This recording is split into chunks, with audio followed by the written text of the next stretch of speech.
Saudara, pemerintah resmi mencabut 4 izin usaha pertambangan di kawasan Raja Ampat. Adapun satu perusahaan yakni PT GAC Nikel yang merupakan anak perusahaan Antam tetap diizinkan untuk melakukan penambangan karena dinilai telah mengantongi hasil analisis dampak lingkungan atau AMDAL dari kegiatan penambangan.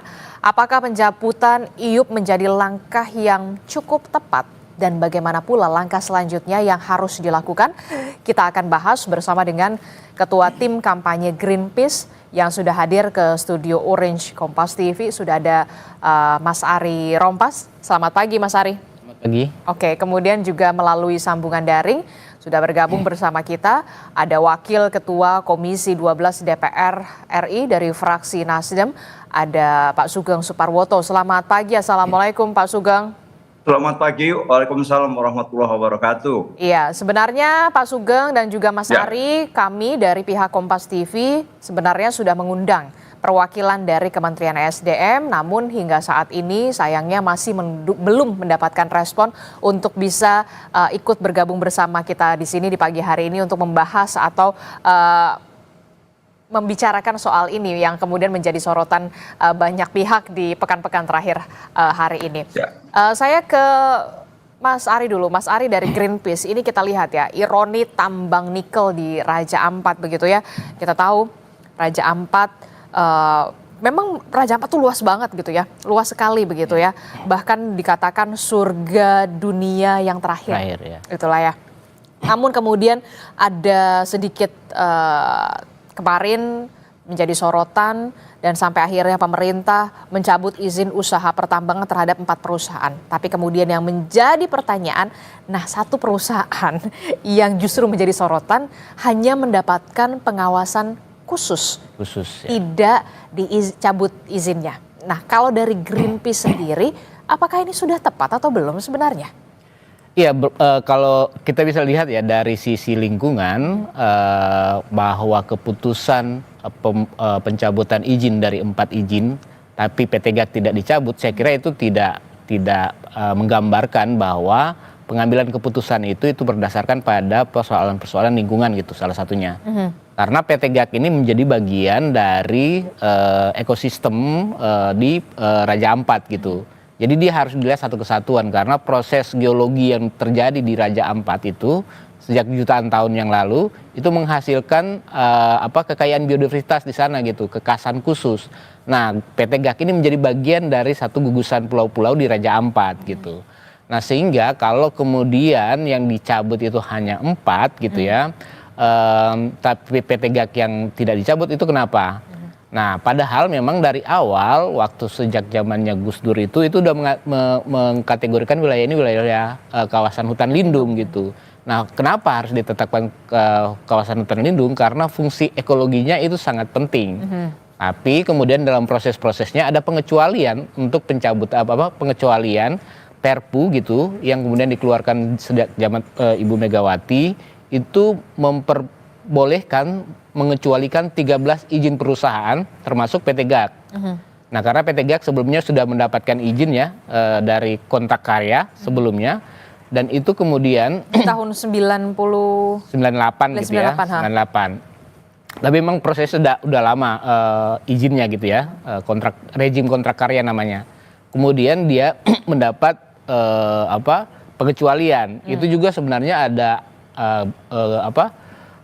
protes besar-besaran ya kenapa Megawati kemudian memberikan izin itu dan saat itu kemudian keluar juga undang-undang pesisir dan laut dan pulau-pulau kecil itu nomor 1 tahun 2014 itu menyatakan pulau-pulau di bawah 2000 meter persegi itu tidak boleh ditambang gitu. Di bawah 200 meter? 2000 meter persegi. 2000 meter persegi. Nah, PT GAC ini menjadi salah satu pulau terkecil. Nah, sehingga ada satu prinsip juga kehati-hatian bahwa itu nggak boleh sebenarnya ditambang secara terbuka. Nah, sementara kalau nikel-nikel di Indonesia itu kan di permukaan. Nggak mungkin dia dilakukan di bawah tanah gitu, pertambangannya. Nah, ini menjadi persoalan ketika izin-izin itu kemudian terus diberikan ya, termasuk sebenarnya pasca rejim-rejim itu ada namanya rejim perizinan berbasis resiko gitu ya, perizinan usaha berbasis resiko. Dan Pak Bahlil juga itu waktu zaman itu mengeluarkan izin perusahaan berbasis resiko ketika jadi kepala BKPM dan Menteri Investasi. Kalau di sini terlihat izin dari kelima perusahaan termasuk dari anak perusahaan Antam tersebut PT GAC ini sudah diberikan sebelum Indonesia menetapkan Geopark Raja Ampat pada 2017, betul. Namun kemudian kawasan Kepulauan Kars di Papua Barat Daya kemudian diakui oleh UNESCO ini sebagai Global Geopark ini pada bulan Mei 2023. Nah, jadi kalau dari sisi peraturan sebenarnya dari payung hukum, masyarakat pasti bingung sebenarnya. Jadi payung hukumnya, landasannya itu sebenarnya mengikuti acuannya yang mana? Itu yang kemudian jadi pertanyaan kan? Ya. Jadi kalau mau dibilang tadi kan proses perizinan tadi ya. Pertama itu memang kawasan lindung. Dan itu harus ada bisa ditambang sebenarnya dengan prinsip kehati-hatian. Nah, prinsip kehati-hatiannya itu salah satunya adalah di Undang-Undang Minerba juga itu pertambangan di kawasan lindung itu nggak boleh dengan metode kawasan pertambangan terbuka. Itu satu. Nah, kemudian ada undang-undang pesisir yang sangat jelas gitu mengatakan bahwa pulau-pulau kecil di bawah 2000 meter persegi dan ada beberapa kriteria sebenarnya. Termasuk putusan MK itu mengatakan bahwa pulau-pulau kecil itu nggak boleh ditambang dan bahkan putusan MK itu mengatakan bahwa itu untuk kepentingan generasi mendatang. Generasi mendatang artinya itu lintas generasi karena pulau-pulau kecil ini kalau dia ditambang misalnya dan jika perubahan iklim ini semakin meningkat gitu ya, yang paling terdampak itu adalah masyarakat yang tinggal di pulau-pulau kecil. Nah, itulah yang kemudian menjadi perhatian kita bersama, bukan hanya soal pariwisatanya, masyarakatnya dulu, dan juga lingkungannya yang memang dekat sekali di situ begitu ya. Nah, saya ke Pak Sugeng. Pak Sugeng, kalau kita lihat begitu ya, ini kan menjadi polemik dan juga menjadi sorotan begitu. Bahkan sebenarnya ada 5 perusahaan di sana yang kemudian beroperasi, tapi kemudian yang menjadi pertanyaan besar, mengapa kemudian anak usaha dari Antam ini hanya mendapatkan pengawasan khusus. Nah, jadi sebenarnya kalau dari DPR sendiri, apa yang bisa dilakukan DPR untuk bisa membenahi ini, terutama soal payung hukum, soal aturannya, dibenahinya dulu, seperti apa? Ya, jadi betul sebagaimana disampaikan dari, siapa tadi namanya dari Mas Ari.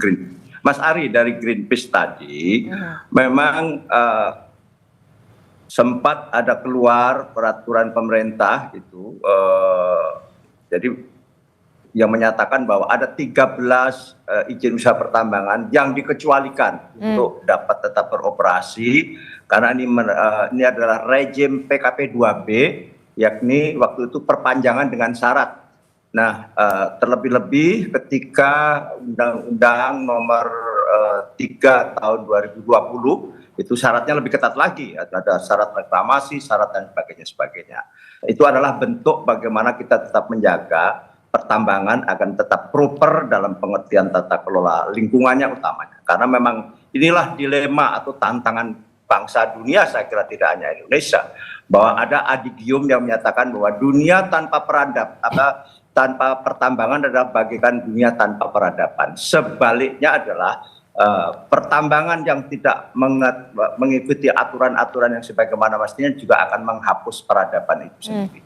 Nah, inilah yang menjadi titik tengah kita antara desain dan desolen, antara titik ideal dan apa yang harus bisa kita lakukan dalam persoalan pertambangan ini.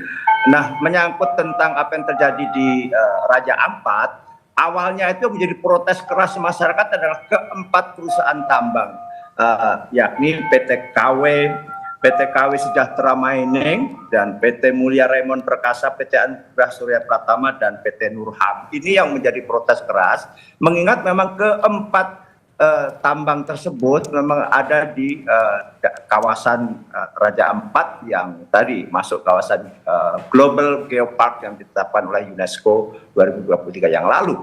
Nah, sebetulnya demikian juga PT GAC ya, di Pulau GAC itu ini memang juga ada protes dari masyarakat, tetapi tidak menyangkut tentang tata kelolanya, lebih kepada kompensasi bagi hasilnya. Karena dianggap tidak adil, masyarakat adat KW misalnya menuntut sejak beroperasi dan berproduksi sejak tahun 2018 sampai hari ini dia dituntut kurang lebih 560 miliar rupiah. Itu yang menjadi isu, dan juga memang ada perbaikan-perbaikan lingkungan. Tetapi secara keseluruhan, karena memang PT GAC ini adalah awalnya adalah joint venture antara BHP Billiton Australia Mining Nickel dengan PT Antam. Dulu justru Australia menguasai 75%, Antam hanya 25%. Tapi tahun 2008 Billiton ini mundur dan PT Antam sekarang sudah menguasai 100%. Dan bahkan lantas tata kelolanya memang berdasarkan riset yang dilakukan oleh PT Billiton waktu itu dengan syarat pertambangan yang sangat ketat. Karena apa? Karena memang luasan pulau ini sendiri sebetulnya hanya kurang lebih 6.700 hektar saja, tetapi konsesi yang diberikan justru kurang lebih 12 ribuan. Itu artinya apa? Artinya menyangkut juga perairan yang ada di sekitar pulau itu. Hanya saja kalau kita baca data, perairan itu bukan berarti untuk ditambang, tetapi bagian tanggung jawab dari joint venture tadi. Nah, sehingga tahun 2014 mendapatkan juga izin AMDAL mengenai dampak lingkungan, dan di tahun 2015 mendapatkan IPPKH, dan tahun 2018 mulai berproduksi, semula kurang lebih 900.000 ton dan terakhir ini menuju ke 4 juta ton. Nah, inilah kondisi hari ini dengan berbagai pendekatan tata kelola pertambangan yang kalau kami pernah ada semacam rapat dengar pendapat soal ini adalah menekankan tentang ESG ya, tetap environment, social, and governance, bagaimana memang itu disyaratkan dalam tata kelola pertambangan. Memang inilah bukan dilema, tetapi khusus tentang PT GAC ini kami setidaknya saya berpendapat bahwa ini nanti harus tingkat produksinya harus dibatasi dalam waktu tertentu sampai tingkat ambang tidak melampaui ambang batas alam itu sendiri, meskipun waktu katakanlah pengelolaan kawasan tersebut masih berlaku, tetapi harus ditutup sebelum ada semacam intrusi polusi, baik itu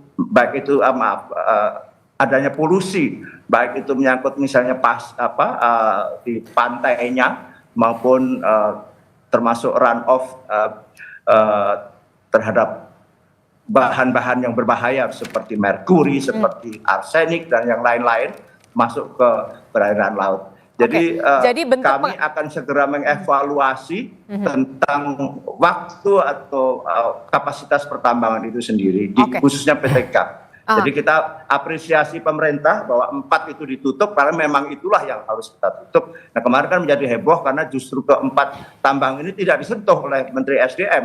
Malah Menteri SDM berkunjung ke PT GAC ini kan. Jadi menjadi heboh, bahkan ada demo-demo segala. Saya kira itu. Nah, bentuk pengawasannya, kan karena pemerintah sendiri secara tegas mengatakan iup dari anak perusahaan Antam ini tidak dicabut, tapi kemudian mendapatkan pengawasan khusus.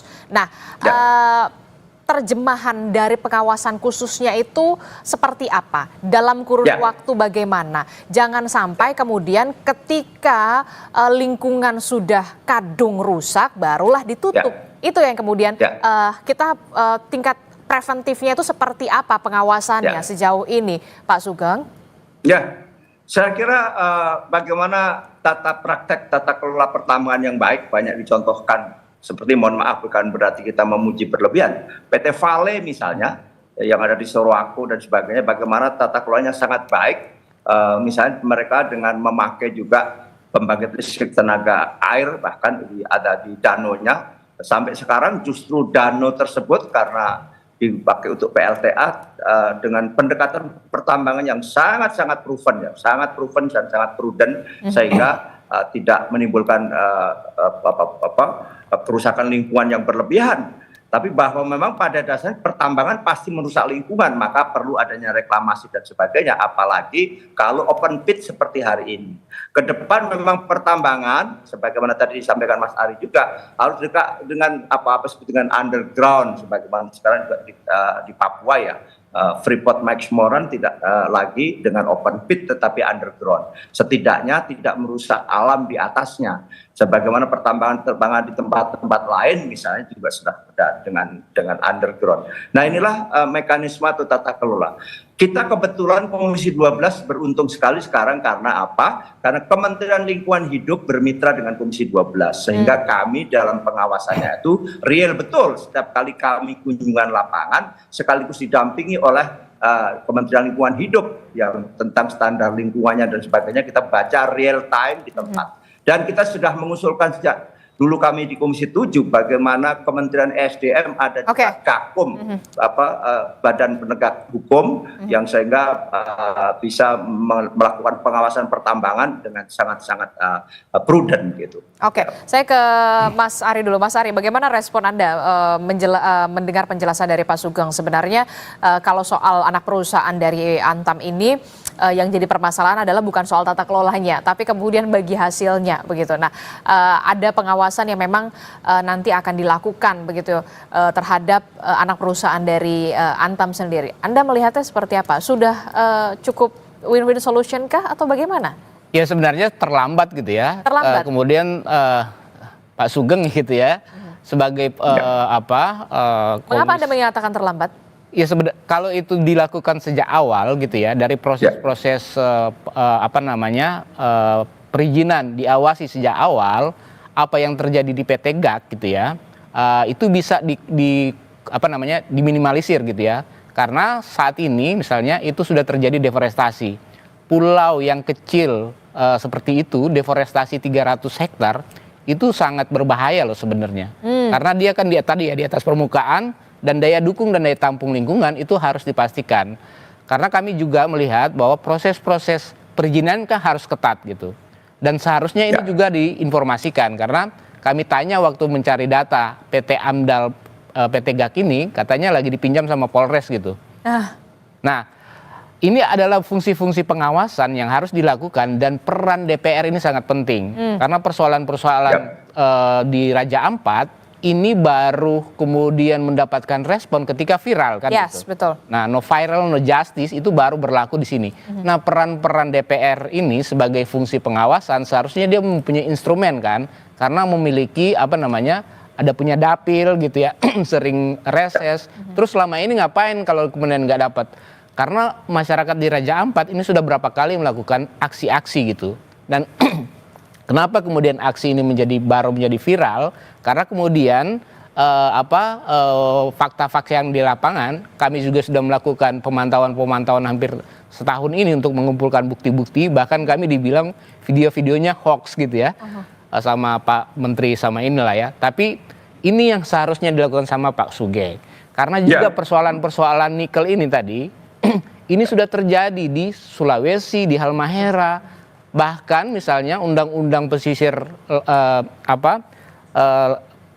pesisir laut dan pulau-pulau kecil itu sudah diputuskan MK ya untuk di Kabaena misalnya itu sudah hancur sekali tapi udah diputuskan untuk udah menang di pengadilan masyarakatnya tapi pertambangannya masih terus dilakukan gitu. Nah ini gimana pengawasannya? Nah itu saya mau tanya ke Pak Sugeng gitu ya bagaimana sebenarnya Kementerian Lingkungan Hidup, kementerian terkait yang memang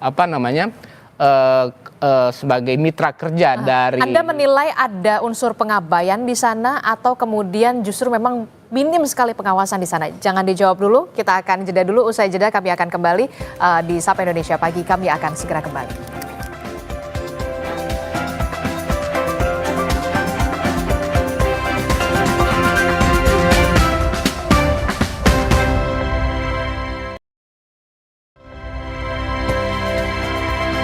Terima kasih Anda masih bersama kami di Sapa Indonesia Pagi. Saudara, kita masih membahas soal bagaimana pertambangan yang kemudian menjadi sorotan publik, terutama yang dilakukan di Raja Ampat, ironi tambang nikel di Raja Ampat, dan beberapa warga Pulau GAK mengatakan tidak merasa terganggu dengan aktivitas pertambangan di Pulau Gak. Justru warga mengaku terbantu dengan adanya perusahaan tambang yang beroperasi di Pulau Gak, baik dari segi ekonomi maupun pendidikan. Namun mereka tentu saja berharap aktivitas pertambangan di Pulau Gak ini tidak merusak lingkungan di kawasan Raja Ampat. Pendapat Bapak tentang kehadiran tambang nikel yang ada di Pulau Gak ini? Ya, kalau untuk khususnya kami nelayan ya cukup membantu juga. Terkadang dari PT Gak Nikel juga memberikan kami alat tangkap, kemudian mereka juga memberikan kita mengambil kita punya hasil tangkapan juga diambil langsung oleh PT Gak Nikel. Jadi kita tidak perlu pergi jual-jual di terlalu jauh lagi sampai ke kabupaten dengan jarak yang terlalu jauh. Banyak yang takut Pak, katanya warga lokal yang ada di sini bisa terdampak sama aktivitas nikel. Apakah teman-teman nelayan juga merasakan itu atau tidak? Oh, kalau sampai dengan saat ini tidak. Kita aman-aman saja.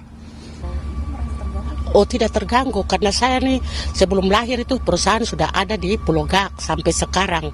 Semua kehidupan masyarakat di sini karena dia membantu dari masalah pendidikan, semuanya tuh tergantung dengan perusahaan.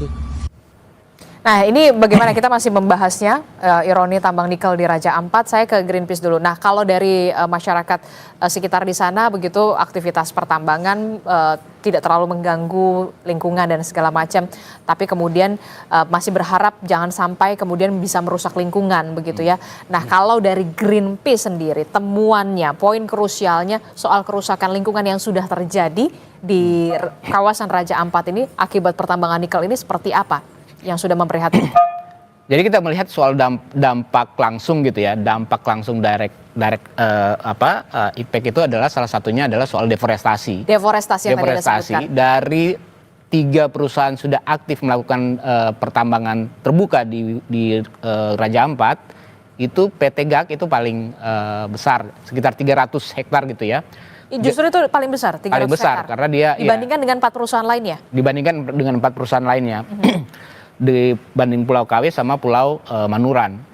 Nah, tadi saya mau sampaikan ini pulau kecil dengan dampak pembukaan seperti itu, dan itu akan dibuka terus kan, karena kandungannya itu juga dia harus membuka, karena memang karakteristik nikel kita di atas permukaan. Jadi nggak akan mungkin ini akan dilakukan dengan cara underground mining, apalagi dia di pulau kecil gitu. Nah, itu yang sudah terjadi langsung terkait dengan deforestasi gitu ya.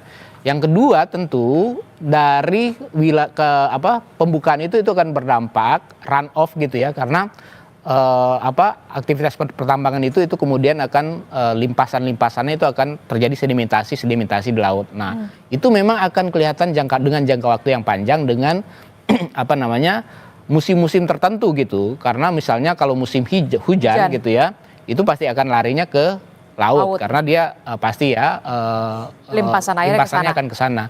Nah, waktu mereka ke sana ya pasti lagi tidak hujan kan, jadi tidak kelihatan.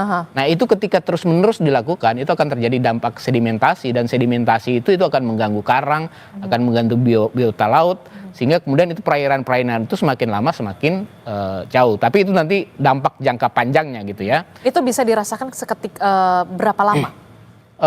Tentu kalau dia kemudian terus-menerus gitu ya, dieksplorasi gitu, dan kemudian limbahnya terus-menerus kemudian dialirkan ke laut, itu akan berdampak. Nah, aktivitas tambang ini kan mengandung ya namanya unsur-unsur kimia gitu ya, yang juga ada kandungan-kandungan racun.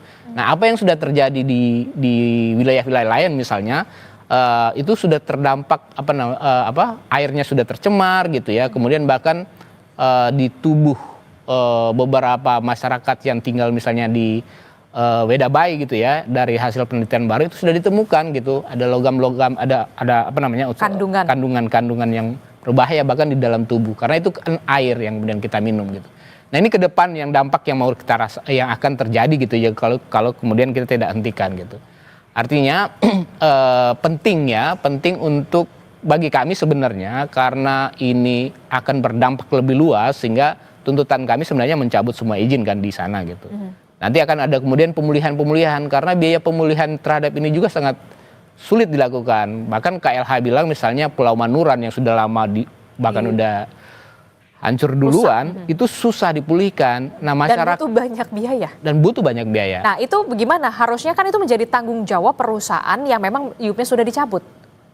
Ya seharusnya kan untuk itu makanya pemerintah juga harus karena dia harus bayar uang reklamasi namanya. Jaminan reklamasi, kenapa jaminan reklamasi itu? Supaya pembukaan perusahaan itu harus melakukan reklamasi, tapi sejauh ini jaminan reklamasi itu disetor kepada pemerintah. Nah kemudian perusahaan udah merasa tidak bertanggung jawab karena itu sudah menyetorkan kepada pemerintah. Nah itu perlu diawasin, selama ini pemerintah kita benar nggak?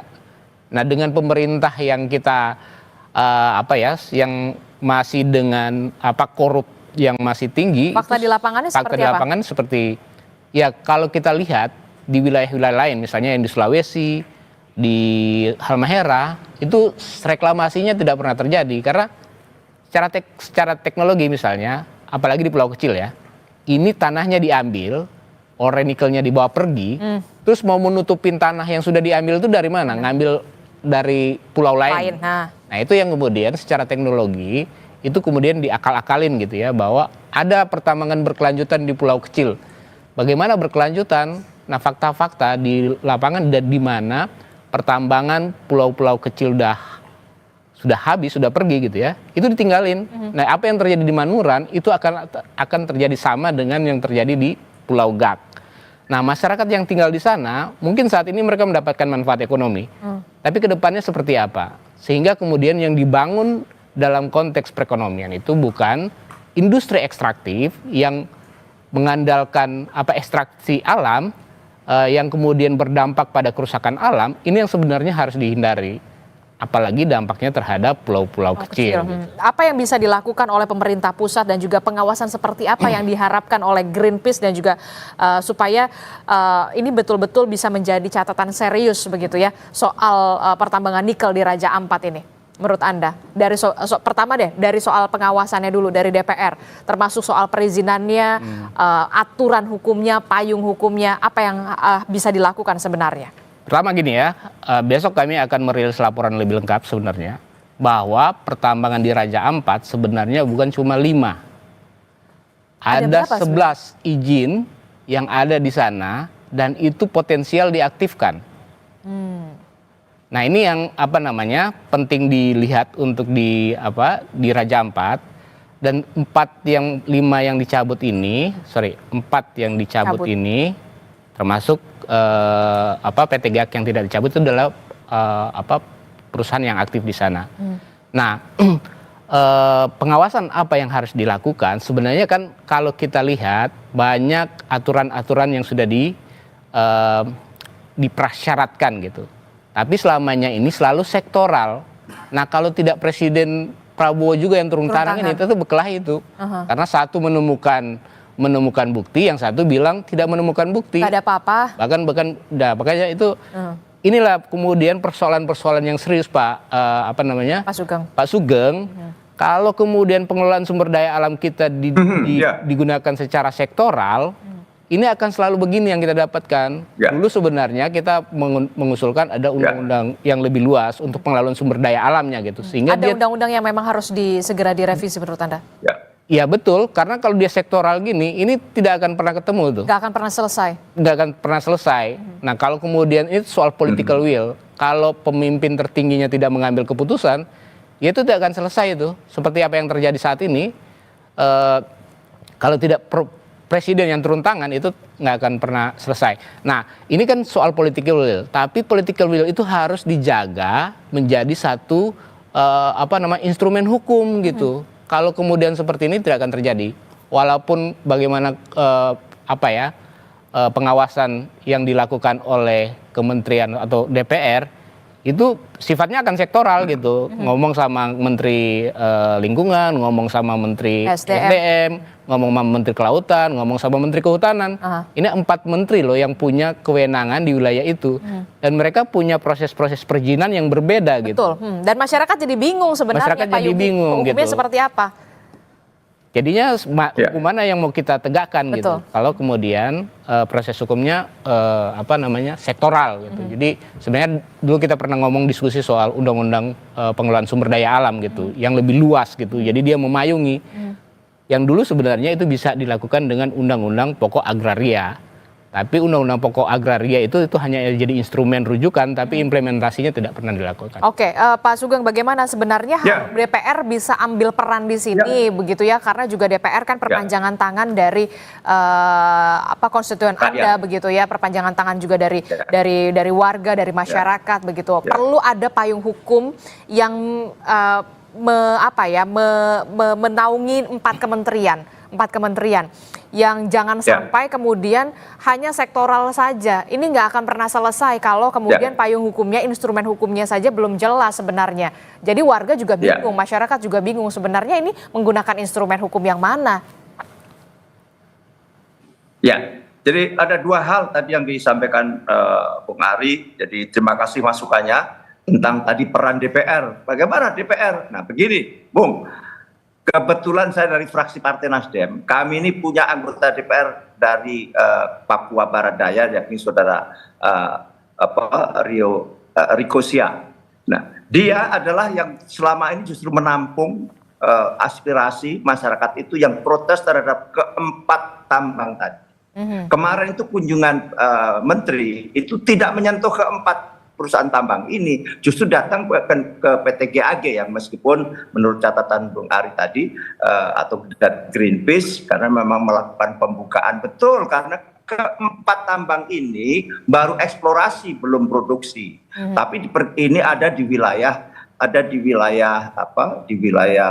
Geopark tadi justru. Nah itu justru sedang kita bawa ke Jakarta untuk kita proses. Dan kita akan melakukan kunjungan ke lapangan dari aspirasi daerah ya, dari anggota DPR kami. Bahkan kami di Komisi 12 sudah ada semacam commander call. Ini sebelum rame loh, sebelum jadi viral. Kebetulan kita lagi reses, kita sebenarnya mau mengunjungi atau mau cek ke lapangan, kunjungan lapangan Komisi 12, bahkan kita sudah tunjuk waktu itu yang memimpin adalah Pak Bambang Haryadi dari fraksi Gerindra untuk mengunjungi lapangan. Tapi lantas lebih dulu Pak Bahlil berkunjung ke lapangan, lantas menjadi heboh gitu loh. Jadi viralnya setelah Pak heboh. Tetapi pada dasarnya karena kami masing-masing kan punya keterbatasan. Tapi sekali lagi terima kasih masukannya dan itulah kami dalam pengawasan selama ini kami hanya pengawasan melalui RDP ya. Kalau pengawasan lapangan karena selama ini misalnya Kementerian Lingkungan Hidup tidak kepada kami. Sementara juga di Kementerian SDM pengawasannya tuh Irjen itu lebih pengawasan internal, tata kelola birokrasi dan sebagainya. Tata kelola pertambangan yang lebih luas di lapangan tidak punya juga dia istilahnya instansi yang langsung begitu. Maka kami mengusulkan ada Gakum, ada Dirjen Gakum di Kementerian SDM sehingga dengan Kementerian Lingkungan Hidup lantas menjadi sangat komprehensif dalam pengawasan di lapangan sekali lagi ya dalam praktek. Kenapa? Karena memang aturan-aturannya sih semuanya sudah ada tadi. Undang-undang tentang pulau-pulau kecil itu jelas melarang kalau di bawah 2000 km persegi tidak boleh ditambang dan sebagainya dan undang-undang pantai misalnya juga demikian. Nah kedua tentang tadi yang sampaikan Bung Ari itu tentang strategi pembangunan. Memang hari ini kritik kami juga sama bahwa kita lebih menekankan pada industri ekstraktif karena memang paling mudah. Kalau kita lihat dalam struktur APBN misalnya ya bahwa APBN itu ada pendapatan, ada belanja. Pendapatan kita ini sekarang masih sebagian besar adalah dari PNBP di dunia pertambangan, pendapatan negara bukan pajak ya. Terbesar dalam dunia pertambangan dan di Kementerian SDM. Demikian juga kalau kita lihat di pertumbuhan ekonomi ada investasi, ada ekspor, ada konsumsi. Ekspor kita masih didominasi oleh ekspor komoditas. Komoditas itu adalah komoditas pertambangan dan sekarang ada kelapa sawit misalnya. Inilah fakta kita, inilah bukan dilema, inilah tantangan kita bagaimana menuju ke industrialisasi kembali, yakni industri manufaktur, jangan industri ekstraktif seperti hari ini. Itu sama, itu kritik kita. Tetapi itulah faktanya, rejim, baik utamanya Pak Rejim Jokowi, yang dimaksud dengan hilirisasi itu apa sih? Hilirisasi hanya untuk merubah ore menjadi misalnya NPI, nickel pig iron, ada nikel mate saja, dan itu sudah diekspor. Tanpa ada sentuhan teknologi lebih lanjut, mestinya Indonesia menjadi pusat industri baterai dunia. Aha. Karena 76% baterai itu adalah dari nikel, dan sementara Indonesia menguasai 42% nikel dunia. Bahkan dalam pasar dunia sekarang, Indonesia menguasai 52% nikel dunia, sehingga sekarang oversupply ya, sehingga harga nikel sedang turun. Iya, lagi anjlok banget. Nah, kalau bicara soal ini panjang juga. Itu akan semakin panjang pastinya ya, karena memang harga nikel faktanya juga sekarang lagi turun begitu ya, Pak Sugeng. Tapi kemudian begini, dengan adanya semakin terupnya begitu ya, semakin menjadi sorotan kali ini begitu ya, DPR apakah akan nanti dalam waktu dekat menggelar audiensi juga bersama dengan juga tidak hanya dengan Greenpeace, juga mungkin dari pemerhati lingkungan yang lainnya, WALI dan segala macam, termasuk juga mengundang juga beberapa kementerian sebagai mitra Anda untuk bisa kemudian win-win solution itu seperti apa sih nanti ke depannya? Apakah memang ada rencana ke situ dalam waktu dekat?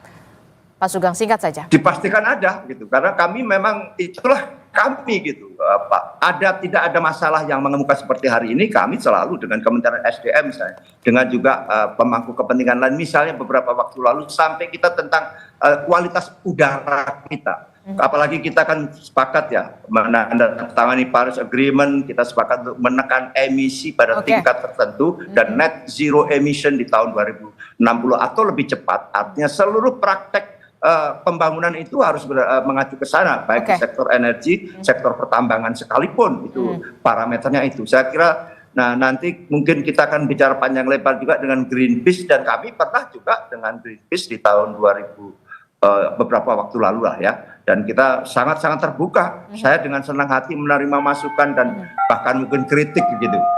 Oke, tentu saja kita harapkan masukan-masukan dari Greenpeace dan juga pemerhati lingkungan yang lain juga bisa menjadi pertimbangan juga dalam pengambilan keputusan di DPR selanjutnya begitu, karena DPR memang perpanjangan aspirasi dari masyarakat. Terakhir saya mau mengatakan mempertanyakan ke Mas Ari. Mas Ari, secara jangka pendek begitu apa yang bisa dilakukan oleh DPR, pemerintah pusat, secara jangka panjang apa yang harus dilakukan?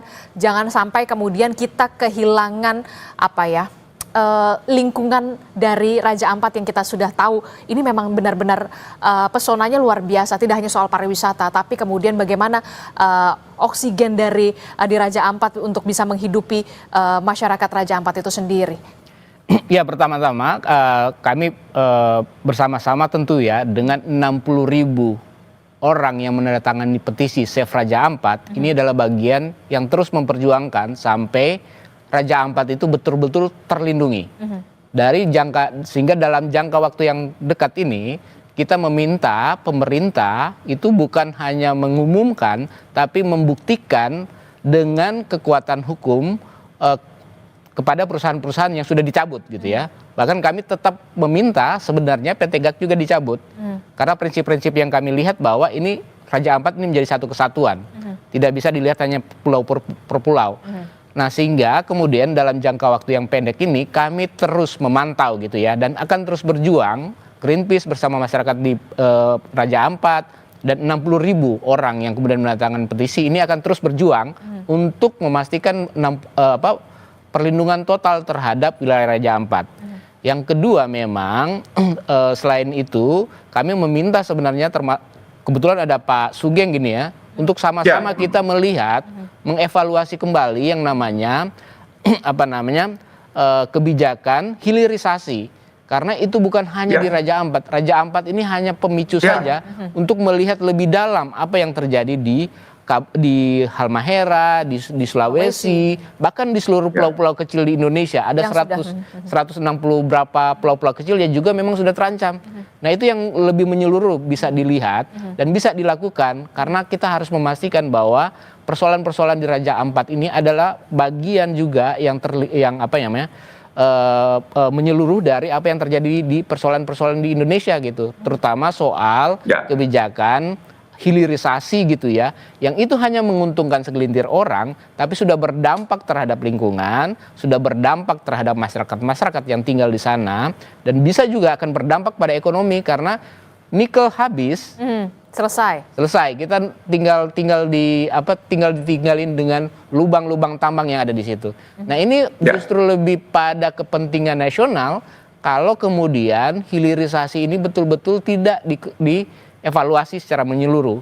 Karena ini akan bicara soal kepentingan masa depan bangsa yang jangka panjang. Sebenarnya kita seharusnya sudah beralih pada ekonomi-ekonomi yang ekstraktif. Justru sebenarnya ekonomi-ekonomi hijau gitu ya, itu bisa menghasilkan mata pencaharian baru gitu. Menimbulkan mata pencaharian baru, menstimulasi ekonomi kita. Kalau kemudian kita beralih kepada ekonomi ekstraktif ke ekonomi berkelanjutan, sehingga kita berharap sebenarnya bahwa kita sudah diambang pada krisis iklim gitu ya. Karena World Economic Forum aja sudah mengatakan masalah iklim ini akan berdampak terhadap ekonomi. Jadi kita perlu hati-hati di membangun ekonomi kita dan harus hati-hati juga menjaga sumber daya alam kita dan memastikan bahwa pembangunan berkelanjutan itu berkeadilan. Artinya berkeadilan kepada masyarakat yang tinggal di di wilayah-wilayah yang rentan gitu ya. Dan juga harus memastikan kepentingan-kepentingan oligarki itu bisa dipangkas gitu. Oke, dan kita pastikan juga kita akan kawal terus ini Pak Sugeng dan juga Mas Ari begitu ya, jangan sampai kemudian saya mungkin ada beberapa kalimat saja. Oke, singkat saja Saya setuju dengan pandangan Bung Ari bagaimana sustainable development kita tekankan ya, di ekonomi hijau, dan itulah kami di Komisi 12 sejak Komisi 7, bahkan saya memimpin Komisi 7, bagaimana, tetapi inilah dilema kita antara sektor fosil dengan juga ekstraktif tadi, ekonomi ekstraktif yang sekarang dominan, karena memang itu paling mudah untuk mendapat uang, termasuk negara ini gitu loh. Mohon maaf, pemerintahan yang lalu itu begitu mudahnya memberi izin smelter, dan hari ini bisa kita rasakan karena kita tidak melalui proses industrialisasi, industri manufaktur terus turun dalam PDB kita. Sekarang tinggal 18% misalnya, meskipun ada yang ngomong loh, Cina dan Amerika juga tidak setinggi dulu, betul, karena mereka sudah melampaui tahapan tertentu industrialisasi, maka mereka industri manufaktur ya maksudnya, maka sekarang mereka adalah masuk industri jasa dan industri kreatif ya, berbasis teknologi. Nah, kita ini penting sekali industri. Nah, di bidang pertambangan misalnya, bagaimana hilirisasi itu sama aja cuman menguntungkan, mohon maaf, negara-negara tertentu, bahkan dalam hal ini misalnya China, nikel misalnya. Bagaimana sekarang banjir begitu murahnya baterai untuk EV ya dan sebagainya, sehingga mobil itu semuanya nikelnya dari kita praktis. Nah, inilah kita harus menyusun kembali tentang strategi pembangunan kita dengan mengedepankan adalah industrialisasi, bukan hilirisasi gitu. Kalau hilirisasi ya seperti hari ini yang terjadi. Saya kira itu sebagai diskusi panjang nanti selanjutnya. Nah, itu dia yang nanti kita harus didiskusikan lebih lanjut. Kita nantikan akan ada diskusi yang kemudian lebih lanjut, lebih komprehensif lagi. Kita juga mengajukan agar kita ada audit total ya terhadap smelter kita. Audit total ini sudah kita dalam RDP beberapa kali kita ajukan, waktu itu sempat kita bersitegang dengan beberapa menteri tertentu lah yang mereka tidak menghendaki audit total tentang smelter misalnya. Dan seterusnya. Kita dukung terus ya Pak, sepanjang kemudian ini bisa berdampak pada lingkungan dan juga masyarakat untuk bisa yang lebih baik. Kita harapkan Raja Ampat ini memang untuk Indonesia, untuk masyarakat Raja Ampat, bukan untuk kepentingan di luar itu pastinya. Jangan sampai warisan Raja Ampat ini terhadap anak cucu kita nanti hanya tinggal kenangan saja. Terima kasih Pak Sugeng Suparwoto dari Komisi 12 DPR RI telah bergabung bersama kami. Kemudian ada Mas Ari Rompas juga dari Greenpeace telah bergabung bersama kami. Selamat pagi Bapak-Bapak, sehat selalu. Assalamualaikum. Pagi Bung Ari, Waalaikumsalam warahmatullahi wabarakatuh.